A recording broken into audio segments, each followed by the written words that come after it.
কথায় আছে বাঙালি যা পায় তাই খায়। আমি ঠিক সেই প্রকৃতিরই একজন বাঙালি। আজকে বাড়িতে বানাচ্ছিলাম কাঁচকলার কোপ্তা। তার জন্য কাঁচকলা আর আলু তো প্রেশার কুকারে সিদ্ধ করবই, আর ভাবলাম খোসাটা ফেলে দেবো কেন, খোসাটা দিয়ে একটু বাটা করে নিই।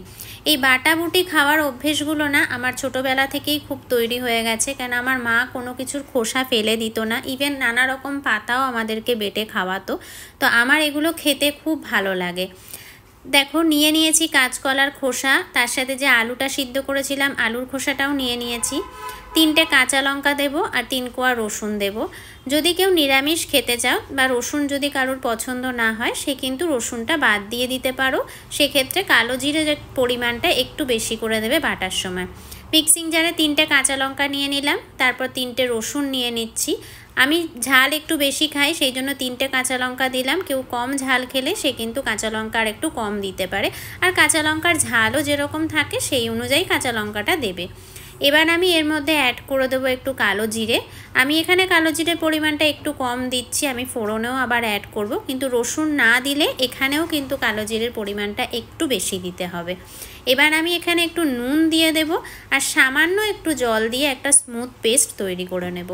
তারপর কড়াইতে সর্ষের তেল গরম করে আমি রান্নাটা করব। দেখো কড়াইতে তেল দিয়ে দিয়েছিলাম, তেল গরম হয়ে গেছে। কালো জিরে আর কাঁচা লঙ্কাটা ফোড়ন দিয়ে দিয়েছি। লঙ্কাটা না পটপট পটপট করে ফুটছে, ফুটতে ফুটতে একটা কালার চেঞ্জ করে ফেলেছে। এইবার আমি যে স্মুথ পেস্টটা বানিয়ে রেখেছি, দেখো পেস্টটা এরকম দেখতে হয়েছে। এই পেস্টটা কিন্তু আমি ঢেলে দেব কড়াইতে। আর এখানে যদি মনে হয় যে নুনটা একটু কম আছে সেক্ষেত্রে একটু নুনটা অ্যাড করে দিতে পারো এখানে।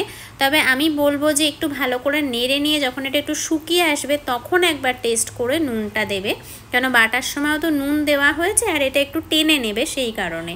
তো ভালো করে নাড়াচাড়া করে নিয়ে এটা দেখো কড়া থেকে ছেড়ে এসছে আর একটা মণ্ড মতো হয়ে গেছে। এটা আমার অলমোস্ট রেডি হয়ে গেছে। টেস্টটা ব্যালেন্স করার জন্য আমি এর মধ্যে সামান্য একটু চিনি দিলাম। চিনিটাও একদম অপশনাল, চিনি যদি না দিতে চাও নাও দিতে পারো। আর দিয়ে দেব একটুখানি সর্ষের তেল, দিয়ে খুব ভালো করে আবারও এটাকে নাড়াচাড়া করব যতক্ষণ না এটা একটা পুরো মণ্ড তৈরি হয়ে যায় এবং এর থেকে যেটুকু বাকি জল আছে সেটাও চলে যায়। তো দেখো ভালো করে নাড়াচাড়া করছি। এবার আমার কাঁচকলার বাটা কিন্তু এক খোসা বাটা কিন্তু একদম রেডি। এই যে বাটিতে সার্ভ করে নিয়েছি, ওপর থেকে একটা কাঁচা লঙ্কা আমি দিয়ে রেখেছি, এটা আমি মেখে খাবো বলে ভাতের সাথে। গরম ভাতে এটা কিন্তু একদম জমে যায়।